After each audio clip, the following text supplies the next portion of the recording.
Eu saúdo a amada igreja na paz de nosso Senhor Jesus Cristo.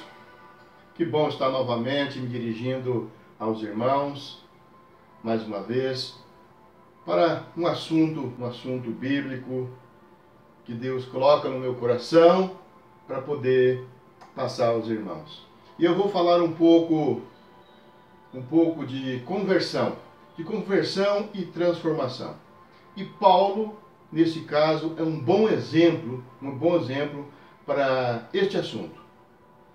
Por isso eu peço aos irmãos, abrem suas Bíblias em Atos dos Apóstolos, capítulo 9, versículo 10 ao 19. O apóstolo Paulo, ele não foi um discípulo diretamente de Jesus, mas ele foi um dos maiores pregadores do Evangelho. Foi um dos maiores pregadores do cristianismo. Paulo era mais novo que Jesus, cerca de 11 anos. E antes de se converter ao cristianismo, Paulo ele era conhecido como Saulo.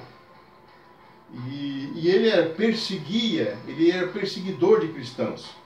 Ele perseguia os discípulos de Jesus.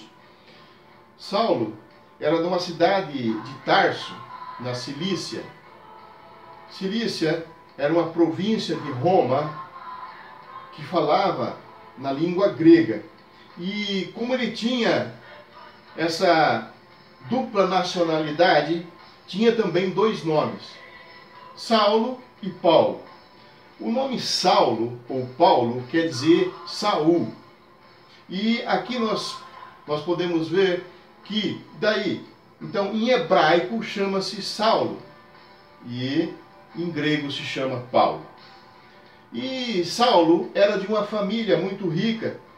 E ele estudou profundamente aquela religião que ele tinha, a religião judaica. Ele estudou o Antigo Testamento. E Saulo, então ele se preparava para ser um rabino.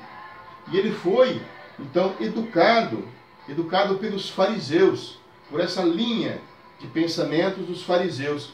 Então ele foi moldado na tradição judaica, onde ele realmente seguia e ele se conservava até mesmo fanaticamente.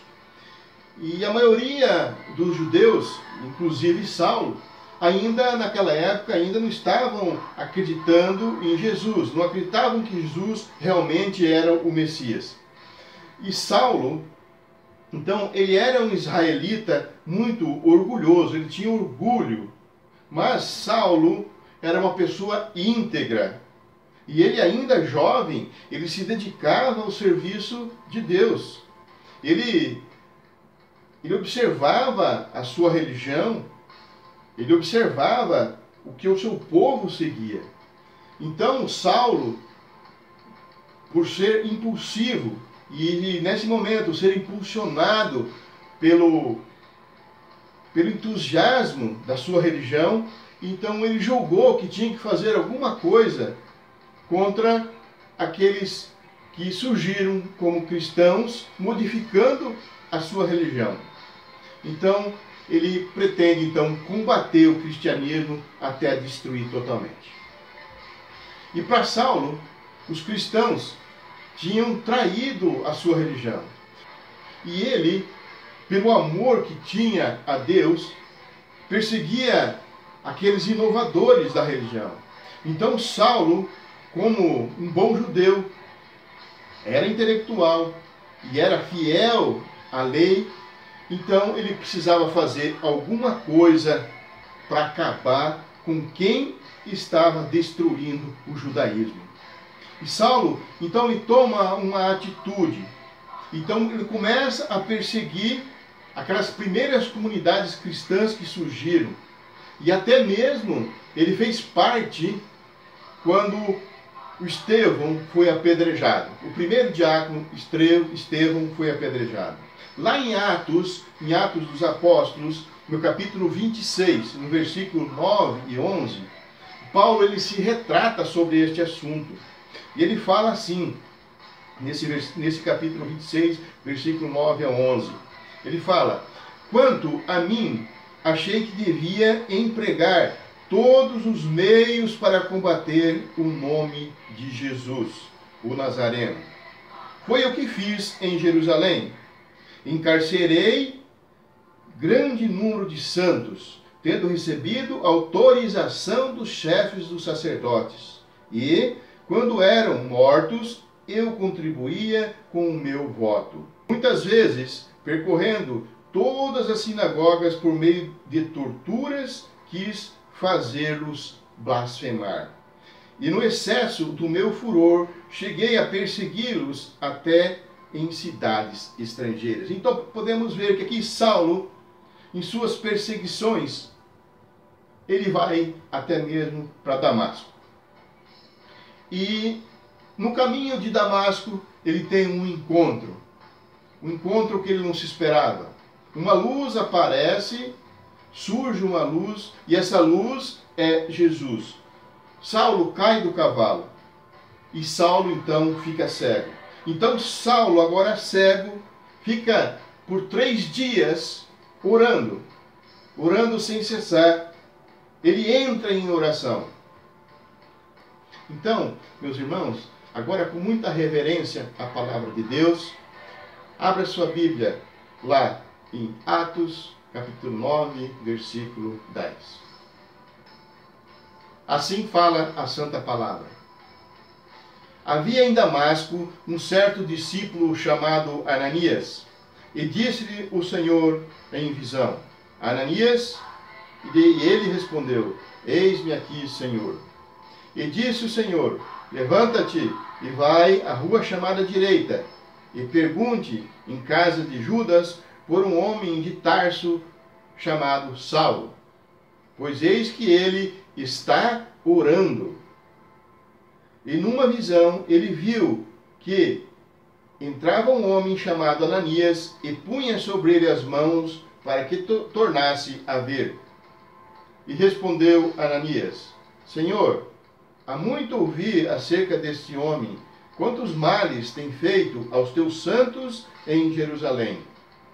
E aqui tem poder dos principais dos sacerdotes para prender a todos os que invocam o teu nome. Disse, porém, o Senhor: vai, porque este é para mim um vaso escolhido para levar o meu nome diante dos gentios e dos reis e dos filhos de Israel. E Ananias foi, e entrou na casa, impondo-lhe as mãos, disse: Irmão Saulo, o Senhor Jesus, que te apareceu no caminho por onde vinhas, me enviou para que tornes a ver e seja cheio do Espírito Santo. E logo lhe caíram dos olhos como umas escamas, e recuperou a vista, e levantou-se e foi batizado. E tendo comido, ficou confortado. E esteve Saulo alguns dias com os discípulos que estiveram em Damasco. Glória a Deus. Muito bem. Jesus Cristo, o Filho de Deus, ele já tinha falado diversas vezes, ele tinha alertado a seus discípulos que o caminho era estreito. Ele alertou que cada um devia pegar a sua cruz, a sua própria cruz, e carregar. Jesus não falou que o ministério de ninguém seria fácil. Em Marcos, capítulo 13, versículo 9, Jesus também disse que o mundo se enfureceria contra os verdadeiros discípulos, que eles seriam perseguidos. Mas essas palavras de Jesus não eram para desanimar os seus discípulos, mas sim para mostrar para eles que eles não são deste mundo, mas que estavam neste mundo para mudar o mundo. E isto incomodaria este mundo caído, este mundo perdido. Então o mundo começaria a perseguir os cristãos. E agora, nesta leitura que acabamos de ver, lá no versículo 16, vimos que Paulo, a vida de Paulo não seria fácil. Paulo, ele aprende e agora ele nos ensina.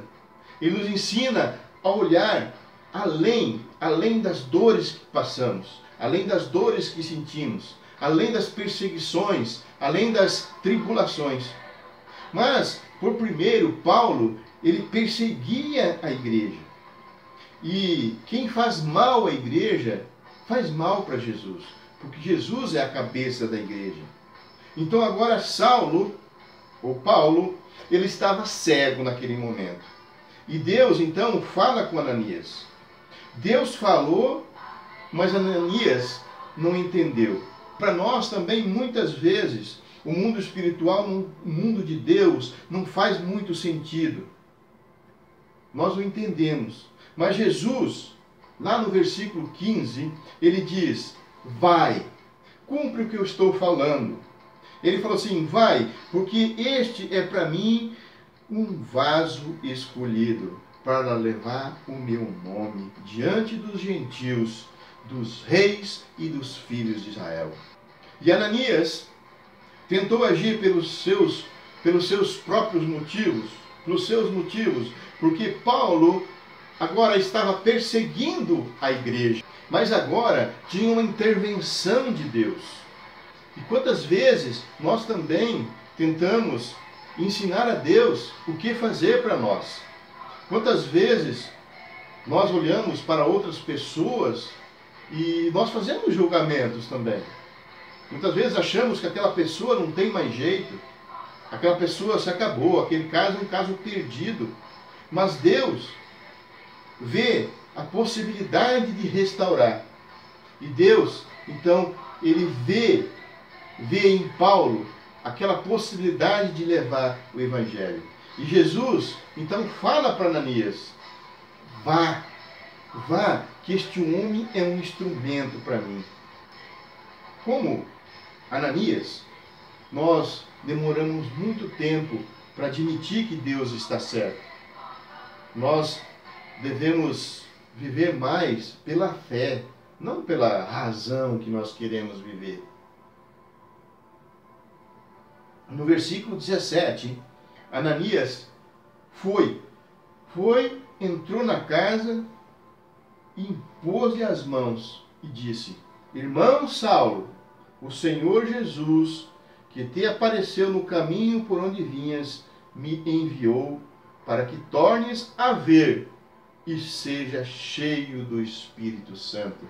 Glória a Deus. Agora, Ananias, vai, cumpre a palavra de Deus, cumpre o que Jesus falou, e já chama Saulo, já chama Paulo de irmão. Vejamos aqui que Ananias, então, ele passa a obedecer. Saulo agora passa a ser um instrumento de Deus. Ananias chama Paulo de irmão. Chama de irmão porque Deus quer assim. A família de Deus, não somos nós que escolhemos.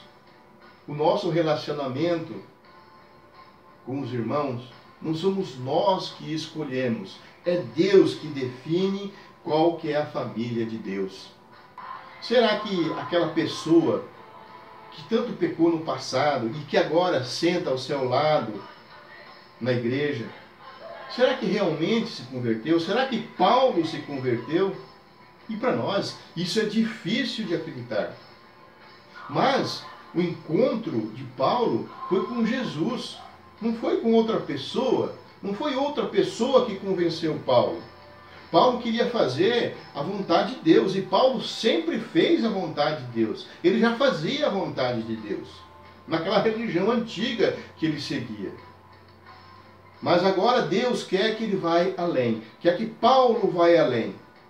E a vontade de Deus é que Paulo agora fizesse a vontade de Jesus Cristo.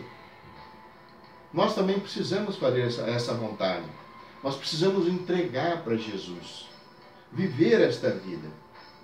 Nós devemos buscar como Paulo buscou. Nós precisamos trabalhar. E Paulo, naquele momento, ele estava lá desesperado, estava cego. Mas assim mesmo, Paulo estava fazendo o quê? Paulo estava orando. Ele estava desesperado, ele estava cego, mas ele ainda acreditava em Deus. Ele estava orando, ele estava explanando toda a sua vida para Deus. E na oração que nós encontramos a calma para isso. É na oração que nós vamos encontrar paz. É na oração que nós conseguimos realmente falar com Deus. Mas agora, quem ora para Paulo é Ananias.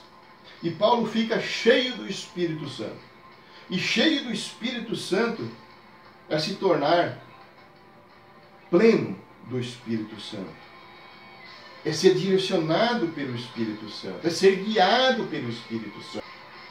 Paulo tinha nascido de novo. Era outra pessoa. Agora ele vivia em Cristo. Agora ele, cheio do Espírito Santo, Paulo, ele dá espaço para que o Espírito Santo guie ele naquelas obras de Jesus. E nós também precisamos dar esse espaço para o Espírito Santo, para que o Espírito Santo possa nos controlar, para que o Espírito Santo possa nos satisfazer por completo, satisfazer espiritualmente.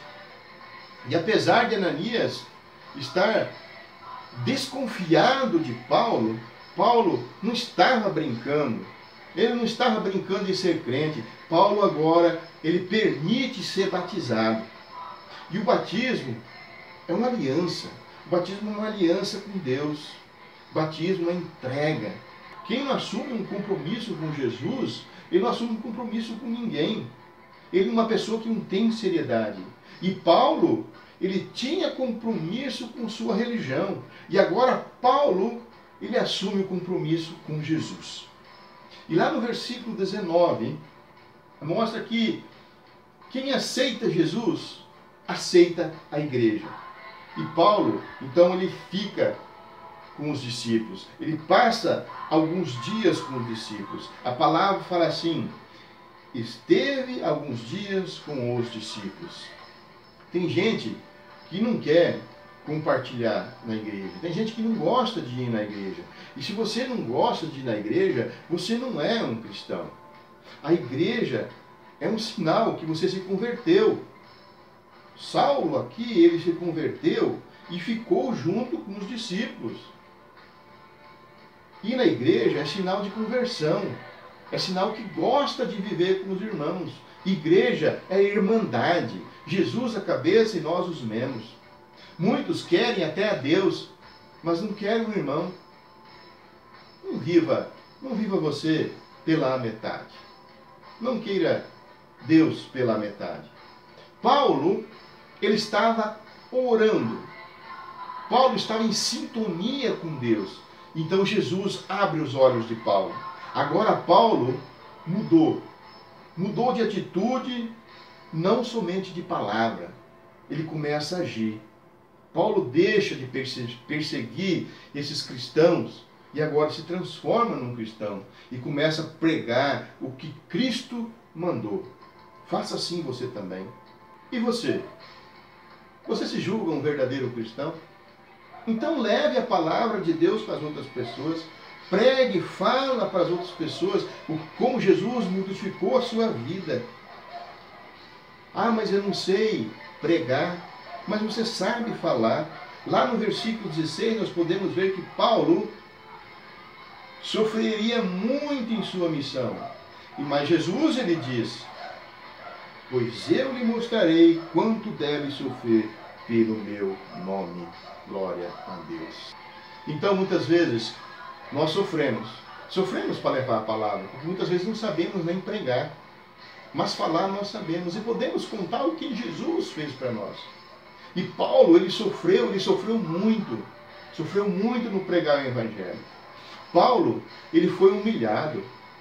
Paulo, ele teve que ser descido pelos muros da cidade, dentro de um cesto, porque os governantes estavam perseguindo ele estava fugindo dos governantes. E Paulo não era um simples homem, ele era um estudioso, ele tinha conhecimentos. A humilhação que ele passou de descer dentro de um cesto. Paulo, ele foi expulso na cidade de Antioquia, porque lá em Antioquia, ele foi lá expor a palavra de Deus, ele foi levar a palavra de Deus, e lá pessoas se converteram, então ele foi expulso. Paulo, Ele, apesar de curar um homem que era coxo na cidade de Listra, ele foi apedrejado. E apedrejado, segundo eles, até a morte. Mas Paulo tinha apenas desmaiado. Paulo sofreu muito. Lá na Macedônia, Paulo, ele foi açoitado, ele foi preso, ele foi amarrado num tronco pelos pés. Por quê? Por ter expulso um demônio de uma jovem adivinhadora, que dava lucro para os seus exploradores. Paulo foi preso, foi levado para Roma, e nesta viagem sofreu um naufrágio. Paulo sofreu muito. Na ilha de Malta, Paulo foi picado por uma serpente venenosa, a palavra fala. Também não está escrito na Bíblia, mas segundo os relatos de estudos, diz que Paulo foi decapitado em Roma. Paulo sofreu até o último momento na sua vida. E é claro que os sofrimentos de Paulo não param por aí. Não falei tudo, nem sei o quanto, não citei tudo que Paulo sofreu. Lá em 2 Coríntios, capítulo 12, versículo 7, Paulo fala que teve que suportar um espinho na carne. Deus, ele usou até mesmo a crueldade de Satanás para o bem de Paulo. E foi para o bem. Para que Paulo se corrigisse, se posicionasse. Então Deus usa até mesmo situações difíceis para nos ajustar, para que nós possamos crer, para que nós possamos aprender e nos santificar na palavra de Deus. Em qualquer situação, meu irmão, viva na presença de Deus. Vamos orar junto. Curve a cabeça e vamos orar. Pai Santo maravilhoso, neste momento, Senhor Deus, eu te peço, Senhor Deus, eu te peço sabedoria, inteligência, capacidade e discernimento a todas as pessoas que ouviram, Senhor Deus, esta ministração da sua palavra. Pai, nos transforma, como Saulo foi transformado. Pai, coloca em nós, Senhor Deus, o dom da palavra, de levar o santo evangelho. Nós queremos ser verdadeiros cristãos. Nós queremos participar na igreja como verdadeiros irmãos, Senhor Deus. Abençoe, Senhor Deus, aonde esta família estiver assistindo, Senhor Deus. Pai, abençoe a cada um, em nome de Jesus. Quero agradecer a todos que participaram e até a próxima oportunidade. E que a graça do nosso Senhor Jesus Cristo, o amor de Deus e a comunhão do Espírito Santo esteja convosco. Amém e amém.